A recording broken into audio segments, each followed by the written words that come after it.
Hey there, I'm Tommy Larkin, and welcome to today's Tweak of the Week. Today, we look at how to stay better balanced when you're on one foot.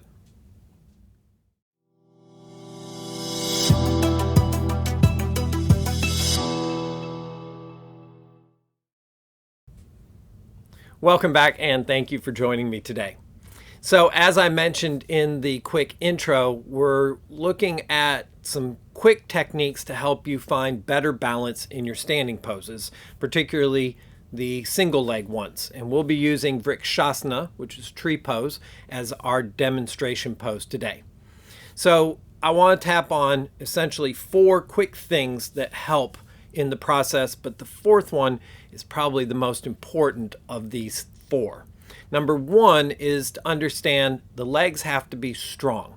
You can't let them relax. So integrating the lines of energy in the legs, that inner line to the foot and the outer line to the hip and the spread of the toes. That's one of that's the first key. That brings us up to our core, which is the second key. Now, those lines of energy run from the center of the belly button. I always talk about it from the hips because it's easier to say that in the instruction quickly when teaching. But really, we're moving from the from the belly to the hip to the inner legs, and then back up from the soles of the feet to the outer hips to the navel, which brings us to that second key, which is that scooping action. And that is what we want to refer to as Mula Bandha it's Mula Bandha and Uddiyana Bandha combined together to give you that rising lift out of the feet. Okay? So it's a containment and engagement of the core. So you got the leg actions, you got the core actions. That gives you the stability in the body. Third is that tells you the hips need to be parallel to the ground, right? And they need to be square to the front of your mat. So that's number 3. So 1, strengthen the legs. 2, solidness in the core. 3, parallel to the floor and the front of your mat or the surface of which you're facing, a wall or whatever. And then I feel that it's pretty much probably the most important really when it comes to it, but from balancing, it's the gaze and your focus. And that's really what today is about, is where do you look? Now, over the years, I've found some people can look straight down at the ground, and I have been able to as well. I've had to cultivate that from a teaching standpoint, but looking straight down is actually probably the least beneficial. And looking up too high is also likewise the least beneficial. It's really looking about 12 to 15 feet away, or maybe within that 10 to 15 foot zone. Everybody's a little different, and you'll find your spot for you, right? And really about eye level. Now, I've found that you can, maybe about 15 feet away, you can look at the ground. That's usually far enough for the body to not have that, like I'm too close and I can't find where the center is. It's far enough away, right? And this can be likened to using the wall with a hand, or if you've done ballet, using the bar to be steady so that you can really work on the form of movement. And that's the same thing here. It's like you are holding on just with a little something to balance so that you can find that steadiness and go back to where are the hips in space? Are my legs giving me the support I need to stay lifting and grounding into the floor, right? And is my core staying engaged so I can keep the chest lifted and the arms can be in the position that they need to best benefit the pose. Okay, so come to standing on your mat with the feet together. Now, bring the weight of the body into your left leg and slowly lift the right heel and rotate the thigh open. Slide the heel up to the inside of your left shin. Now let's bring the lines of energy into the legs. So bring the inner legs towards the feet, and as you feel the spread of the toes, they don't have to lift off of the floor and your right toes are bent already. Draw from the center of the foot back up towards the hips, right? Allow that to feel or encourage a lift in the belly as you pull the navel towards the spine. That should make the chest feel fairly light. Right? Now let's take the head and stretch it away from the belly and feel the tailbone stretch away from the heart.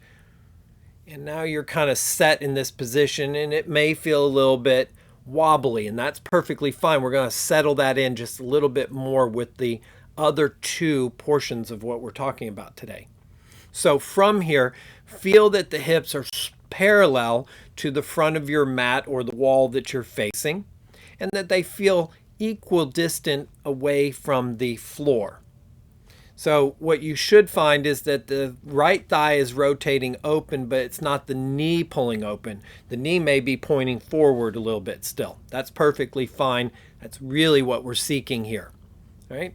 Now, you probably feel even less balanced, so let's get our gaze. The focus of the pose is internal, but the gaze is finding that point about 10 to 15 feet away from you, probably about eye height or head height, but if you need to look a little bit towards the floor, that's fine, but try not to drop the chin.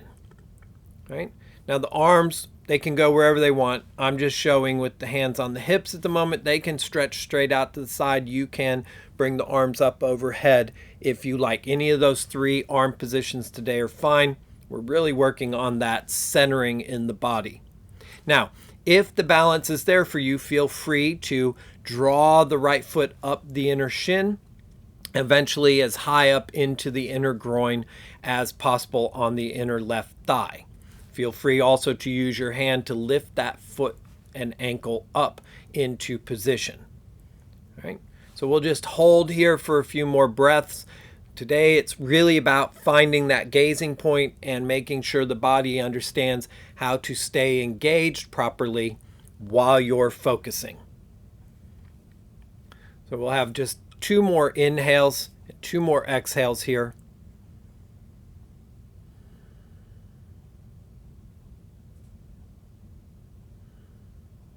And then to come out of wherever you are, just draw the right knee in towards the midline of the body and release the heel or slide the foot back down to the floor.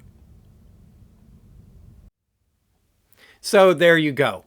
Today's tweak actually brings in another benefit beyond centering the body for stability in our standing poses.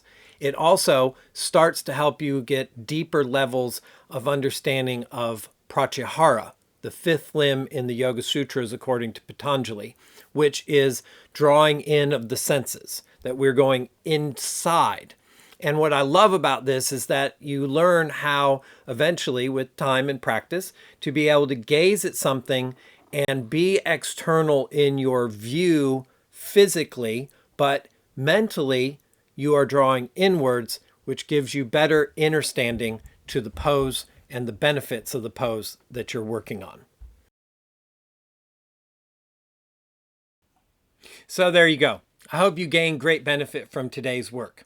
If you have any questions about this tweak or any previous one, let me know. Put your question in the comments of the specific tweak and I'll get back to you. Also, if you like today's tweak, I'd appreciate you hitting that like button below, and don't forget to subscribe to the channel. Plus, check out the website and follow us on social media for other inspiration and great ways to increase your optimal vitality. You'll find those links in the description below. As always, thank you so much for joining me today, and until next time, have an amazing week and be excellent to each other.